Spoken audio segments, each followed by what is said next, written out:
हत्तरपत्त प्रधानमन्त्रीको राजीनामा मागिहाल्ने, गृहमन्त्रीको राजीनामा मागिहाल्ने, अर्थमन्त्रीको राजीनामा मागिहाल्ने जो संस्कार बस्न खोजेको छ त्यो राम्रो होइन। राजीनामा दिने भए देऊ, नत्र भने सदन चल्न दिँदैनौँ भनेर पहिल्यै घोषणा गर्ने कल्चर, यो राजनीतिक कल्चरले हामीलाई राम्रो ठाउँतिर लाँदैन।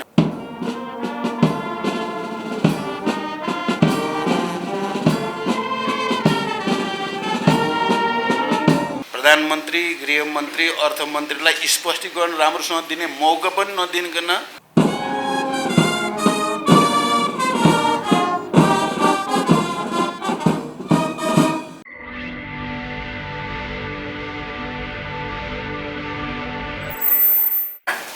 एयरपोर्टबाट यो लेभलको तस्करी हुन सक्दैन भनेर सदन पनि अवगत गरिरहेको छ। यसमा तपाईँको भनाइ के छ र सँगसँगै तपाईँले कृषिको सबै फेरिस्त सुनाइरहँदा स्वदेशमा लम्पी स्किन रोगबाट 30,000 पशुपक्षी मरिसकेका छन् र तपाईँका संयन्त्रहरू चाहिँ कति पनि यसमा जिम्मेवार भएको देखिँदैन।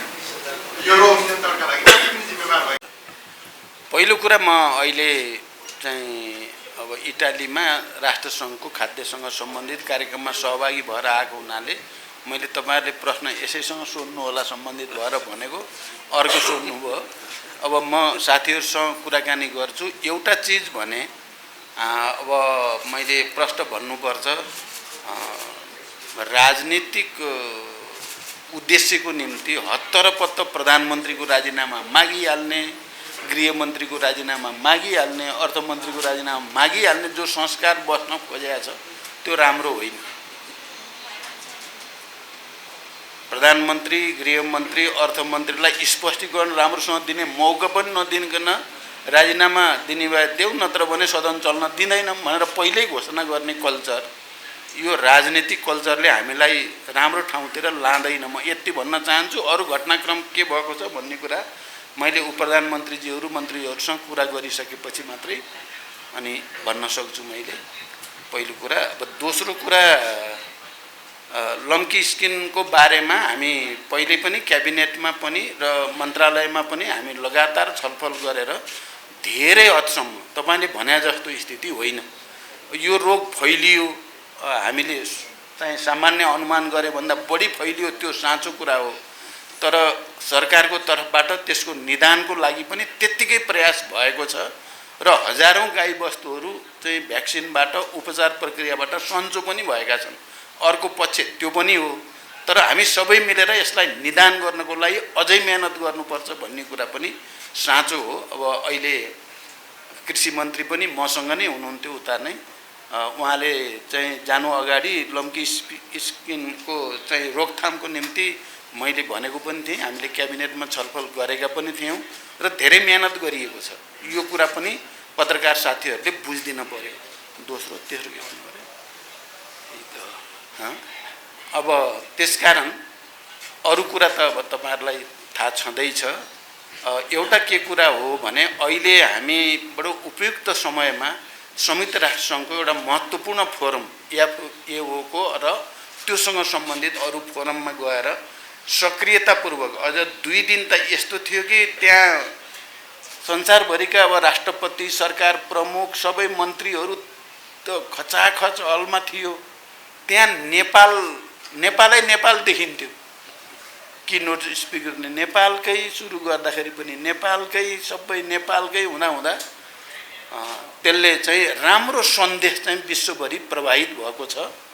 र चाहिँ फेरि राष्ट्रसङ्घका महासचिवसँग अनि एओकै डाइरेक्टरसँग जस्तो खुला दिलले कुरा भयो, उहाँहरू नेपाललाई सहयोग गर्ने, अझ बढाउने सहयोग भन्ने कुरामा प्रतिबद्ध हुनुभएको छ। त्यो चाहिँ वास्तवमा हाम्रो सक्रियता, हाम्रो एक खालको इन्टरभेन्सन भन्छ नि, हामीले आफ्नो ठाउँबाट जो हस्तक्षेप गऱ्यौँ त्यो अझ त्यो बालबालिकाको खाद्य चाहिँ स्कुल मिल सम्बन्धी विषयमा त खुलेर प्रशंसा गरेँ।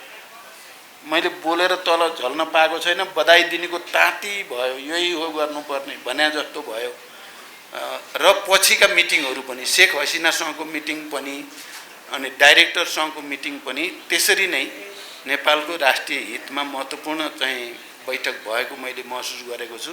कतिपय पत्रकार साथीहरूले प्रधानमन्त्री नगए नै हुने कहिले नि गएको थिएन, भएकै रहेछ जम्मा 2021बाट पहिलो भएको 2021, त्यसपछि अहिले भएको 2021 मा नेपालको प्रधानमन्त्रीले र संसारभरि भर्चुअल मिटिङ भएर छ। त्यहाँदेखि पत्रकार साथीहरूले पनि अलि राम्रो बुझेर अध्ययन गरेर लेख्नुपर्छ। तपाईँहरूलाई भने त होइन, जसले लेख्नुभयो विचारै नगरी लेखिदिने क्या। नेपाललाई राष्ट्रलाई फाइदा भएको कुरा त फाइदा भयो भन्न पनि सक्नु पर्यो नि। अरू धन्यवाद। धन्यवाद मान्य उपप्रधानमन्त्रीजीहरू, मान्य मन्त्रीजीहरू, मुख्य सचिव र सचिवजीहरू, पत्रकार साथीहरू।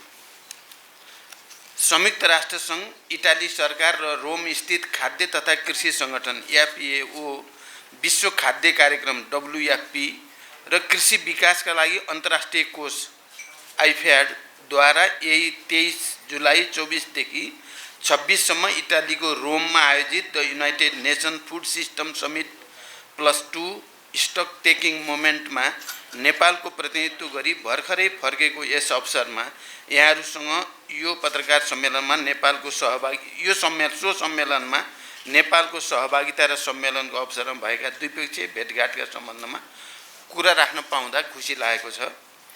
सन् 2021 को नोभेम्बरमा संयुक्त राष्ट्र सङ्घको मुख्यालयमा भर्चुअल रूपमा आयोजित the united nation food system summit, जसमा नेपालका तर्फबाट तत्कालीन प्रधानमन्त्रीले भाग लिनुभएको थियो एवं दिगो विकास सम्बन्धी एजेन्डा 2030 द्वारा अभिव्यक्त दिगो कृषि विकास, खाद्य सुरक्षा, पर्याप्त र स्वास्थ्यकर खाद्यमा पहुँच, भोकमरीको अन्त्य लगायत समग्र कृषि विकास प्रणालीमा हामीले हासिल गरेको प्रगति, हामीलाई प्राप्त अवसर, हाम्रा सामु देखिएका चुनौतीका सम्बन्धमा अनुभवको आदान प्रदान, छलफल र मूल्याङ्कन गरी अबको गन्तव्य निर्धारण गर्ने उद्देश्यले आयोजना गरिएको यस महत्त्वपूर्ण सम्मेलनमा नेपालको सहभागिता अत्यन्त सक्रिय, यथार्थमा भन्दा देखिने तथा अनुभूत हुने गरी सक्रिय रहेको बेहोरा म यहाँहरूलाई अवगत गराउन चाहन्छु।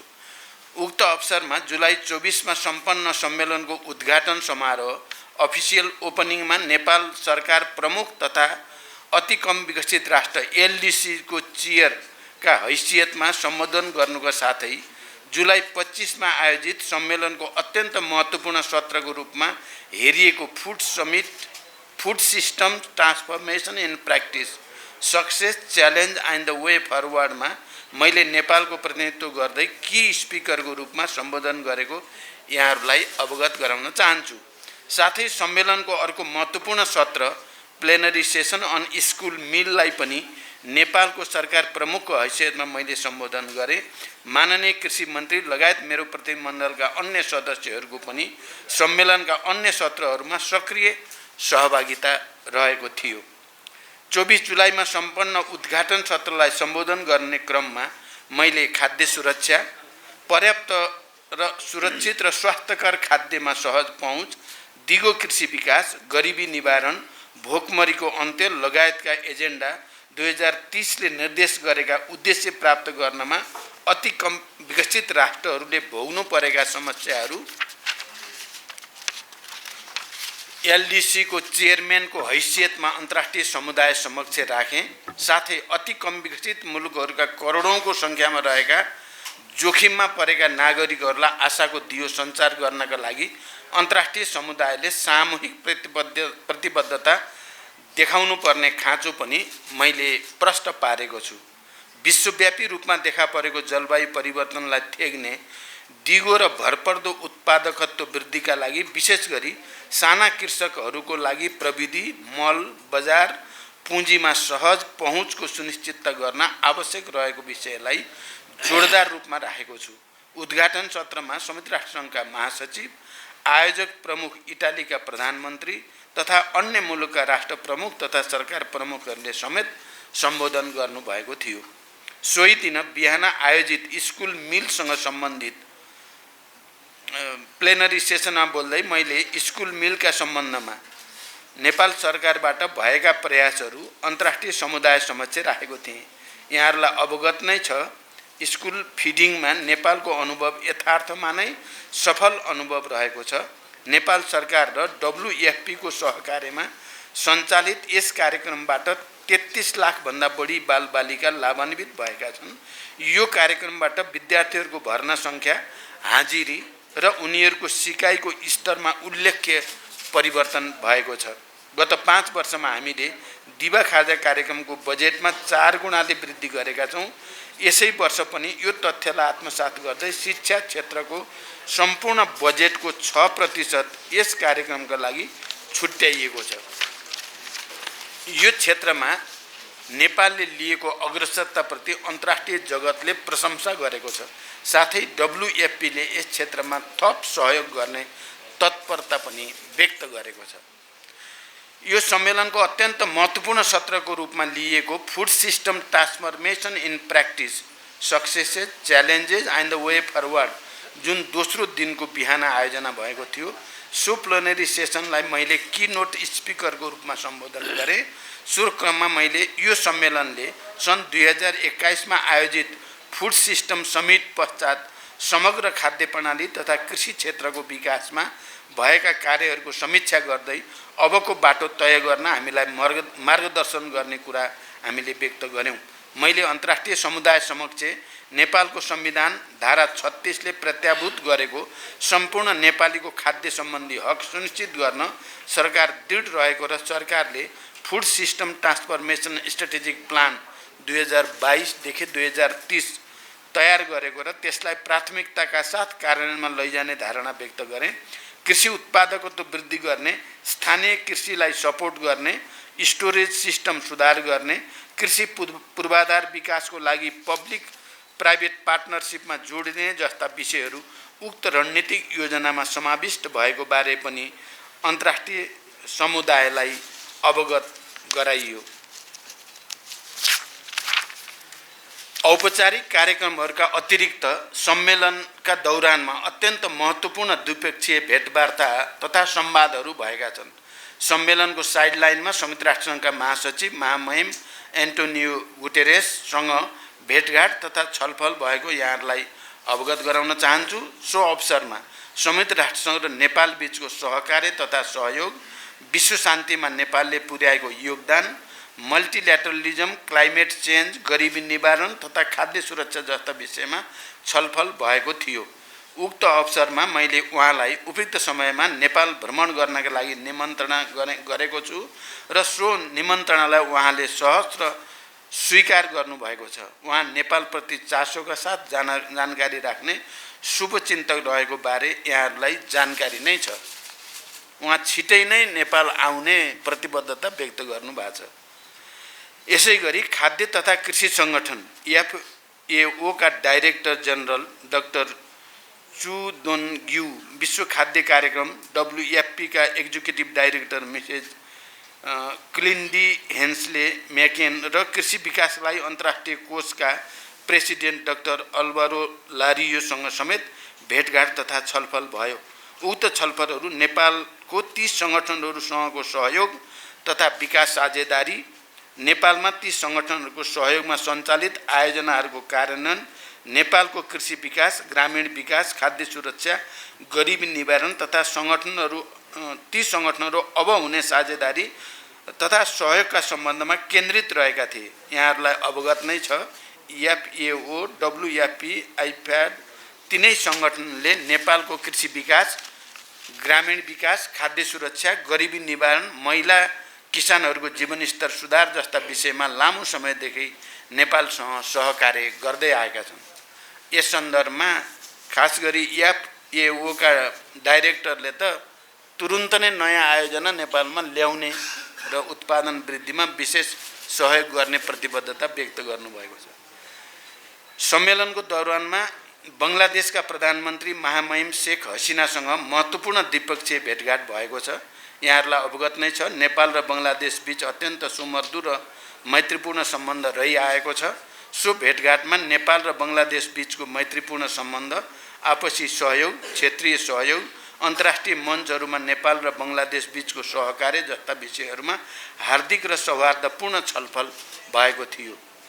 यहाँहरूलाई अब ज्ञात नै छ, बङ्गलादेश सरकार नेपालमा उत्पादित जलविद्युत खरिद गर्न इच्छुक रहेको छ।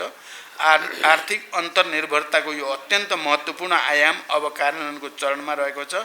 हालै मैले गरेको छिमेकी मित्र राष्ट्र भारतको औपचारिक भ्रमणका क्रममा नेपालले भारतीय भूमि भएर नेपालको जलविद्युत बङ्गलादेशमा निर्यात गर्ने सहमति भएको छ। त्यसलाई यथाशीघ्र औपचारिकता दिई जलविद्युत निर्यातको ढोका खोल्ने हाम्रो प्रयासले सार्थकता पाउँदैछ। बङ्गलादेशका प्रधानमन्त्रीसँग यो विषयमा अत्यन्त महत्त्वपूर्ण कुराकानी भएको छ र उहाँहरूको यो स्वतन्त्रताको 50औं वर्षको उपलक्ष्यमा मलाई निम्ता पनि दिनुभएको छ र मैले सकेसम्म बङ्गलादेश आउने भनेर भनेको पनि छु। भ्रमणकै क्रममा मैले एनआरएनए इटालीद्वारा आयोजित कार्यक्रममा भाग लिई त्यहाँ रहेका नेपाली समुदायसँग विभिन्न विषयमा छलफल गरेको समेत अवगत गराउन चाहन्छु। नेपाली समुदायका तर्फबाट केही महत्त्वपूर्ण विषयहरूमा सहजीकरण गरिदिनका लागि सरकारलाई आग्रह भएको छ। ती विषयहरू समाधान गर्न सकेमा विदेशमा बस्ने नेपालीहरूलाई सहज सेवा पुग्ने, नेपालको निर्यात बढ्ने र नेपाल र मित्र राष्ट्रहरू बीच सम्बन्ध थप सुमधुर हुने मैले विश्वास लिएको छु। सो सम्मेलनमा म अत्यन्त व्यस्त रहेँ। सम्मेलनको पहिलो दिन त बिहान 9 बजेदेखि बेलुका 9 बजेसम्म करिब 12 घण्टा एफएओको परिसरभित्र सम्मेलनमा सहभागिता र बैठकहरूमा व्यस्त रहेँ। केही बचेको समय समेत इटालीको आर्थिक, सामाजिक र सांस्कृतिक क्षेत्रमा गरेको विकासको अवलोकन गरेको छु। प्लेनमा चढ्नुभन्दा केही समय अगाडि मात्रै रोमको ओलम्पिको फुटबल स्टेडियमको अवलोकन पनि गरेँ। त्यो अवलोकन गर्न लायक रहेछ।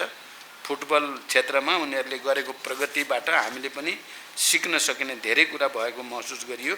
यसरी सम्मेलनमा देखिएको नेपालको सक्रिय सहभागिता र सम्मेलनको दौरानमा भएका महत्त्वपूर्ण भेटघाटहरूबाट यो भ्रमण एउटा सफल भ्रमणको रूपमा रहेको पाएको छु। समग्रमा यो भ्रमणबाट अन्तर्राष्ट्रिय मञ्चमा अझ विशेष गरी संयुक्त राष्ट्रसङ्घीय मञ्चहरूमा नेपालको छवि एक स्वतन्त्र, सार्वभौम, संयुक्त राष्ट्र समग्र मल्टिल्याटरलिजमप्रति प्रतिबद्ध मुलुकको रूपमा अझ बढी मुखरित हुन पुगेको मैले विश्वास लिएको छु। मैले सुरुमा पत्रकारहरूको अगाडि राख्ने करिब त्यहाँ भएका कामहरूको प्रेस नोट यही नै हो। मलाई लाग्छ अब यसमा सबै कुरा आएको हुनाले तपाईँहरूको प्रश्नको उत्तर भइसक्यो होला जस्तो लागेको छ। तैपनि केही छ भने राख्न सक्नुहुन्छ।